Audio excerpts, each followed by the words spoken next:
Assalamualaikum warahmatullahi wabarakatuh. Perkenalkan, nama saya Intan Putri Permata dari kelas non-reguler semester 2. Di sini saya akan mereview kembali materi pertemuan keempat mata kuliah Hukum Pidana oleh dosen Profesor Dr. Hajah Heni Nureni SH MH beserta asisten dosen yaitu Dr. Emrendi Aridayandi SH MH.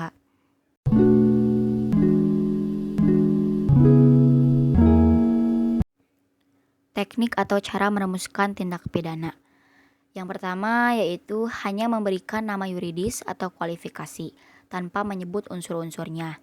Misalnya pada pasal 351 tentang penganiayaan. Pada pasal ini yaitu pasal yang bertingkat atau kualifikasi dan hanya menyebutkan nama yuridis saja. Dan yang kedua ada pada contoh pasal 297 tentang kejahatan terhadap kesusilaan. Pasal ini tidak sesuai dengan hak asasi manusia. Yang kedua ada pada hanya menentukan unsur-unsur tanpa memberikan kualifikasinya atau nama yuridisnya. Misalnya pada pasal 281 tentang kejahatan terhadap kesusilaan. Dan contoh lainnya pada pasal 305 tentang meninggalkan orang yang perlu ditolong. Pada pasal ini tidak ada nama yuridis tetapi ada unsur-unsurnya. Ketiga, pada memberikan kualifikasi dan unsur-unsur serta nama yuridisnya. Misalnya pada pasal 362 tentang pencurian atau objek di luar penguasaan pelaku. Pada pasal 362 ini termasuk pada nama yuridis. Kedua, pada pasal 372 yaitu tentang penggelapan.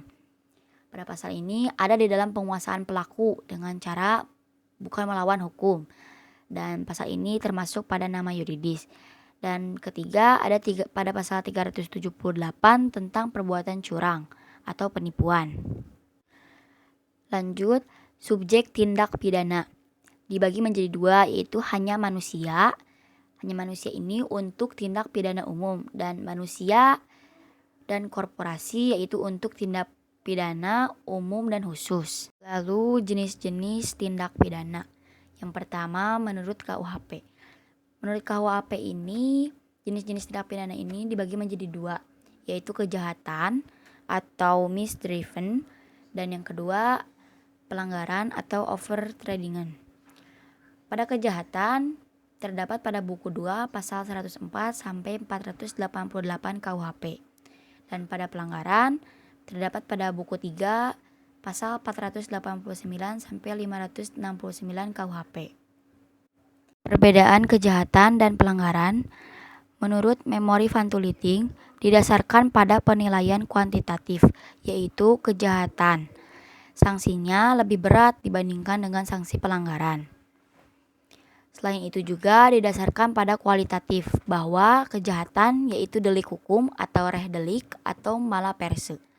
Sedangkan pelanggaran yaitu delik undang-undang atau wets delik atau malah kuia prohibilita. Lalu jenis-jenis tindak pidana menurut doktrin, yang pertama yaitu delik formil atau delik material, yang kedua yaitu delik komisionis atau delik omisionis atau delik komisionis per omisionem komisa, yang ketiga ada delik dolus.